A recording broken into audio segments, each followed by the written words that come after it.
Jambusar police દ્વારા ગૌવંશના આરોપીઓનું reconstruction કરવામાં આવ્યું। જંબુસર પોલીસ જિંદાબાદના નારા પણ લાગ્યા।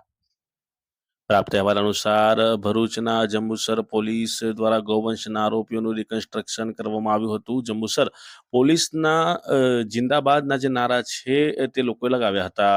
3 આરોપીઓને જંબુસર પોલીસે જંબુસરના મુખ્ય બજારમાં હાથમાં હથકડી નાખી ફેરવ્યા હતા। જંબુસરના રફીક ગાંડિયા સહિત 2 આરોપીઓને લઈને પોલીસે ઘટનાનું રિકન્સ્ટ્રક્શન કર્યું હતું।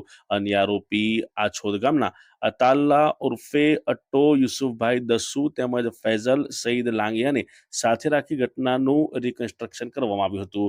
જંબુસરથી આછોદ ગામે કતલના ઈરાદે ગૌવંશ લઈને જતા 4 વ્હીલમાં લઈને જંબુસર પોલીસે તમામને ઝડપી પાડ્યા હતા। Jambusar PI VK Bhutiya, second PI RL Khatana સહિતનો જે પોલીસ સ્ટાફ છે તે આ રિકન્સ્ટ્રક્શન દરમિયાન સાથે રહ્યો હતો। આ દરમિયાન જે જંબુસર ખાતે જંબુસર પોલીસ જિંદાબાદના નારા પણ લાગ્યા હતા।